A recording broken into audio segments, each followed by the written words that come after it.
Back to my YouTube channel. This is me Hafsa Hashmi. I hope you all are doing well. So let's start our new video. आज की video में हम लोग पिछली video का जो type हमारी रह गई थी हमने वो डिस्कस करनी है, क्योंकि वो वाली वीडियो बहुत लंबी हो गई थी। तो मैंने आपको कहा था मैं आपको अगली वीडियो में बताऊंगी इसके अगली टाइप, ठीक है। तो ये अभी पार्ट है इसका पिछली वीडियो का, ठीक है। तो सेकंड टाइप है प्राइवेट ब्लॉकचेन। हमने टाइप ऑफ ब्लॉकचेन पढ़ी थी। अगर आपको जिसने भी पिछली वीडियो देखी है उसको पता होगा कि हमने टाइप ऑफ ब्लॉकचेन पढ़ी थी, ठीक है। पब्लिक ब्लॉकचेन पढ़ी थी और अब हम पढ़ेंगे प्राइवेट ब्लॉकचेन। पहले तो वो होती क्या है और ये वर्क कैसे करती है। ये परमिशन क्या कहते हैं, परमिशनफुल होती है, रिस्ट्रिक्टिव होती है, ठीक है। मतलब वो क्लोज नेटवर्क होता है जिसमें परमिशन होती है, जिसमें आपको डिसेंट्रलाइज सिस्टम जो वर्क करता है उसको कहते हैं ब्लॉकचेन सिस्टम। अब वो कहता है how it's works. A blockchain network that works in restrictive environments like a closed network or that is under the control of single entity is a private blockchain, ठीक है। जिसमें प्राइवेट लाइक परमिशन लेके restrictive चीज़ें हों, rules and regulation को follow किया जाए, rules and regulations हों, ठीक है। मतलब इस तरह का इन्वायरमेंट हो उस चेन का, उस टेक्नोलॉजी का, जिसमें आपको मना भी किया जाए कि ये चीज़, ये अगर आप इसमें करेंगे तो नुकसान होगा, एडवांटेज होगा, डिसएडवांटेज होगा, ये आप उस अगर प्राइवेट ब्लॉकचेन को फॉलो करते हैं। इसमें कहता है कि while it's operate like a public blockchain network this sense it use peer to peer connections and decentralisations. The type of blockchain is on a much smaller scale. तो ये जो ब्लॉकचेन है ना, ये बहुत कम मतलब रेयर होती है, इतना लोग इसको फॉलो नहीं करते। आपको पता है रूल्स एंड रेगुलेशन इसमें ना हो, इजीली वर्क किया जा सके, लोग इसको फॉलो करते हैं। इसमें डिसेंट्रलाइज सिस्टम भी होता है जिसमें वेबसाइट होती हैं, काफ़ी वेबसाइट ऐसी होती हैं जिसमें वर्क किया जाता है परमिशन लेके। वहाँ पे परमिशन होती है कि आप इसको इसके साथ मिलके वर्क करेंगे तो ही आप आगे काम करेंगे। अगर आप ये इनके रूल्स एंड रेगुलेशन फॉलो नहीं करते, आप इसकी अगर वो वेबसाइट सिक्योर नहीं है, ठीक है, तो आप उसको उस वेबसाइट में एंटर नहीं करते। वो इसलिए एंटर नहीं करते क्योंकि आपको पता होता है कि वो ब्लॉकचेन हमें ना, हमें वो फ़ायदा दे ही नहीं दे, हमें नुकसान आएगा। हो सकता है हमारा डाटा भी यहाँ पे सेफ ना हो इस ब्लॉकचेन में, ठीक है। तो एडवांटेज क्या हो सकते हैं इसमें। पहले तो आपको सबसे पहले एडवांटेजेस में सबसे पहले ये होता है कि आपको रूल्स एंड रेगुलेशन फॉलो करने आते हैं। आपका जो परमिशन लेवल है वो अच्छा होता है, सिक्योरिटी, ठीक है, ऑथराइजेशन एंड एक्सेसिबिलिटीज़। अब इसमें ये होता है कि जो सिक्योरिटी जो होती है ये आपको कंट्रोल करता है। ये सेट आप कंट्रोलिंग ऑर्गेनाइजेशंस, ये जो ऑर्गेनाइजेशन होती हैं वो आपके परमिशन लेवल को, सिक्योरिटी लेवल को इंक्रीज़ कर देती हैं कि ये चीज़ें आपको क्या कहते हैं हेल्पफुल होंगी आगे जाके। For example organization setting up a private blockchain network can be determined which node can view, add or change data. It can also prevent third party from accessing certain information, ठीक है। अब इसमें example मैंने दी हुई है, ठीक है। वो ऐड की दी हुई है, चेंज डाटा की हुई है। अब आप खुद इसमें देख सकते हैं, ठीक है। आगे उसके बाद में जी गॉडफ्राई सेट जी, अब उसने जो इसका वेबसाइट का डिवेल्प वो है क्या कहते हैं मेकर है, ठीक है, वेबसाइट डेवलपर है, वो ये बात कर रहा है, ठीक है, वेबसाइट प्राइवेट ब्लॉकचेन की। More like the internet, private internet, हाँ जी। अब आप इंटरनेट इसकी बेस्ट एग्जांपल है। कैसे कि आप किसी भी वेबसाइट फॉर एग्जाम्पल किसी भी ऐप को यूज़ करते हैं, हर ऐप के अंदर रूल्स एंड रेगुलेशन मस्ट होते हैं।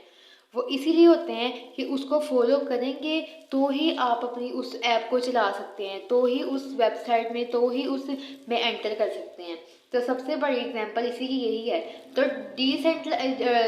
डिसएडवांटेज क्या हो सकते हैं इसके, ठीक है। जो वो कहता है कि the disadvantage of private blockchain include the controversial claim that they are not true blockchain since the core philosophy of blockchain is decentralization, ठीक है। अब वो कहता है कि ये कंट्रोवर्सी क्लेम भी कर सकता है, ठीक है। इस पे बहस बहस भी बहुत ज़्यादा लोग करते हैं, काफ़ी लोग आर्ग्यू करते हैं, जिसकी वजह से लोग डिसरिस्पेक्ट कर देते हैं अगले बंदे को उसके। अब देखें, अब आप किसी वेबसाइट में एंटर हो रहे हैं, अब वो आपको बंदा कह रहा है कि आपने इन रूल्स एंड रेगुलेशन को कुछ हमारी अपने जो क्या कहते हैं रूल्स एंड रेगुलेशन है, कुछ हमारे अपने पॉइंट्स आप उनको फॉलो करेंगे देन यू कैन एंटर, ठीक है। आप कहते हैं नहीं जी हम 2 पॉइंट्स को फॉलो करते हैं, तीसरा पॉइंट भी हम फॉलो करते हैं। वो आपको कहता है कि नहीं, हमारी वेबसाइट में rule and regulation must follow होते हैं, तो ही मतलब आप एंटर कर सकते हैं, अदरवाइज आप एंटर नहीं कर सकते। वो कहता है नहीं, मैंने करना इसी में ही है, लेकिन इस पॉइंट को मैं फॉलो नहीं करता। फिर उसमें ये होता है कि आपकी जो कंट्रोवर्शियल जो ये क्या कहते हैं ये क्लेम हो जाता है, तो वो कहते हैं कि नहीं, इसमें बहस बहुत होती है, तो वो कहता है कि नहीं, इसमें ये डिसएडवांटेज होता है, आप डिसरिस्पेक्ट कर सकते हैं दूसरे पर्सन को। अगर हाँ, ट्रस्ट आजकल के दौर में किसी का ट्रस्ट अचीव करना भी बहुत बड़ी बात होती है। अगर आप उस ट्रस्ट अचीवर हैं तो आप ठीक है, आपको कोई डिसएडवांटेज नहीं है। अगर है तो आपको बहुत सारा डिसएडवांटेज है, ठीक है। तो यूज़ किस केस में होता है? वो कहता है कि कंपनी में choose to take advantage of blockchain technology by not giving me competitive advantage of third party, they can use blockchain trade secret management of auditing, ठीक है। ट्रेड इसकी बेस्ट एग्जांपल है, बाकी आप खुद देख सकते हैं, ठीक है। तो इसके बाद में वो अगली आती है हाइब्रिड ब्लॉकचेन। अब हाइब्रिड ब्लॉकचेन क्या होता है? डाटा स्टोर्ड इन ब्लॉकचेन, इसको कहते हैं जिसमें डाटा स्टोर किया जा सकता है, उसको कहते हैं hybrid blockchain. Sometimes organization will want the best of both worlds, ठीक है। आगे वो they will use hybrid blockchain but sometimes a type of a blockchain technology that combines element of both private and public chain। अब इसमें private और public chain दोनों को ही ये फॉलो करेगा तो हाइब्रिड ब्लॉकचेन बनेगी, ठीक है। मतलब इसमें ये है कि जिसमें डाटा स्टोर हो सकता है, मतलब डाटा सिक्योर भी हो सकता है और स्टोर भी हो सकता है, ठीक है। वो अगर आप देखा जाए पब्लिक में हमारा क्या कहते हैं डाटा स्टोर होता है, और इसमें प्राइवेट में हमारा डाटा सिक्योर होता है।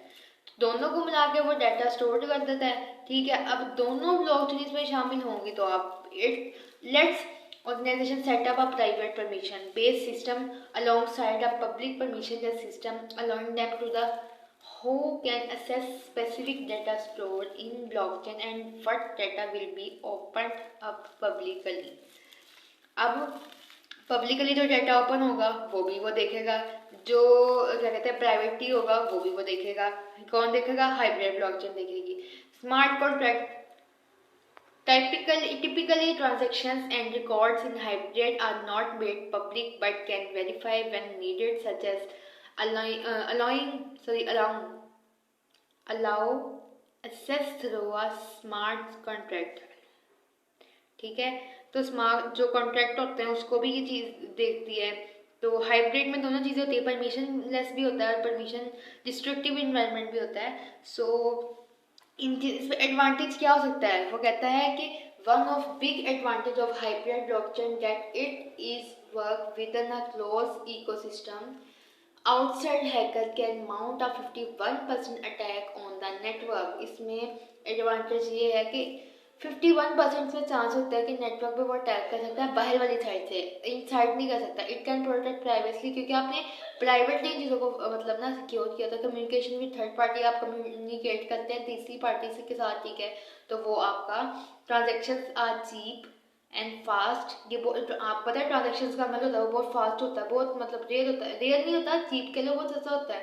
And it offers better skill ability, ठीक है, देन पब्लिक ब्लॉकचेन। ये बेटर होता है, ठीक है। डिसएडवांटेज में क्या होता है? वो कहता है डिसएडवांटेज में जो क्या कहते हैं transparent because information can shielded, ठीक है। Updating can also challenging and there is no incentive of user to participate and contribute to network. Disadvantage ये होता है कि इसमें आप अगर कोई नुकसान हो रहा है किसी पार्टी को, तो आपको पता लग गया कि आपको यहाँ पे नुकसान होना है, तो आप यहाँ पे पार्टिसिपेट नहीं कर सकते, आप एंटर नहीं कर सकते, क्योंकि आपको पता है यहाँ पे मुझे डिसएडवांटेज हो रहा है, तो आप उसमें क्यों एंटर करो? किस केस में यूज हो सकता है? Financial service can also C benefit from using it. Financial में केस में यूज कर सकते हैं, ठीक है। तो ये थी, इसमें मैंने आपको मेन बातें बता दी हैं। तो थर्ड पार्टी के साथ ही ज़्यादा रिव्यू करती है, उसके बाद में आपको रिजल्ट बताती है, ठीक है। मैंने आपको आज की वीडियो में ये दो टाइप्स बेसिक चीज़ें बता दी हैं, ठीक है। कंसर्टियम ब्लॉकचेन में कल वाली वीडियो में पार्ट इसका जो सी आएगा उसमें बताऊंगी, और इसमें आपको एक दफ़ा दोबारा से सारी टाइप्स को वेरीफाई करके बताऊंगी कि इसमें कौन कौन सी मेन ऐसी बातें जिनको आप फॉलो करेंगे तो आप अपना बिजनेस इजीली ग्रो कर सकते हैं, रैपिडली ग्रो कर सकते हैं। वो आपकी मर्जी होगी कौन सी स्किल्स होंगी, ठीक है, तो ये थी मेरी वीडियो। अगर आपको अच्छी लगी वो लाइक करें, शेयर करें, सब्सक्राइब करें। Thank you so much for watching. अल्लाह हाफिज़।